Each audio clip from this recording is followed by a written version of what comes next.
প্রজ্বলিত আগুনের ভেতরে যদি এই কালিমা পড়ার পরে ফুল বাগান মনে হয়, আমার জীবনের মন্ত্রিত্ব বলার বড় আমি এরকম বাগান পাইনি। আমি আজকে দাওয়া করলাম, আমি ফিরে আসলাম, বাদশার কানে কথা যাওয়ার সঙ্গে সঙ্গে তার মন্ত্রিত্ব থেকে তাকে বাদ দিয়ে দিয়েছে।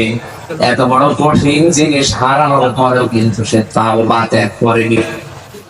আর আপনি আজকে এখান থেকে আমি বলি, আর আপনি তো এসব শোনার পরে মনে করছেন তো সহজ শব্দ আল্লাহর দিকে ফিরে আসা, এই আর কি আপনি বেরিয়ে দেখেন আপনার জীবনে কত কিছু ছেড়ে দেওয়া লাগতে পারে। 2 নাম্বার শব্দটা আরো কঠিন, আসলে আত্মসমর্পণ করা লাগবে। এটা শিখিয়েছেন আমাদের জাতির পিতা হযরত ইব্রাহিম নবী আলাইহিস সালাম। আত্মসমর্পণ আল্লাহর বিধানের সামনে কি করে করা লাগে তার জীবনে 50টা পরীক্ষা দিয়ে তিনি আমাদেরকে দেখিয়েছেন। وَإِذْ ابْتَلَى إِبْرَاهِيمَ رَبُّهُ بِكَلِمَاتٍ فَأَتَمَّهُنَّ قَالَ إِنِّي جَاعِلُكَ لِلنَّاسِ إِمَامًا قال ومن ذريتي قال لا ينال عهد الظالمين। সূরা বাকারার 134 নম্বর আয়াতে আল্লাহ বলেন, আমি ইব্রাহিমকে পদে পদে পরীক্ষা নিয়েছি জীবনে। এখানে আয়াতে আমার আল্লাহ 50টা পরীক্ষার নাম দিয়েছেন। এটা তাফসীরে ফি সিলাল কোরআনে পাবেন।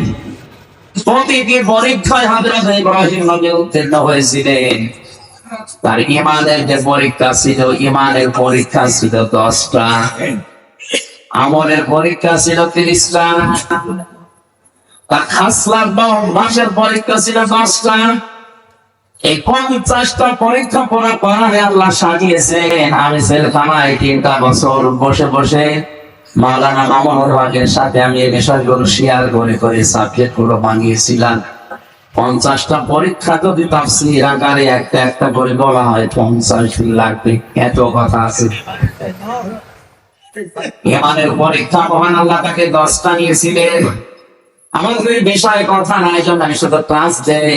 আমলের পরীক্ষা নিয়েছিলেন তার জীবনে 30টা। সূরা আহজাবের 34, 35, 35 নাম্বার আয়াতে আল্লাহ এই বিষয়গুলো তুলে ধরেছেন। সূরা তাওবা 111 নাম্বার 12 নাম্বার আয়াতে এগুলো আল্লাহ তুলে ধরেছেন।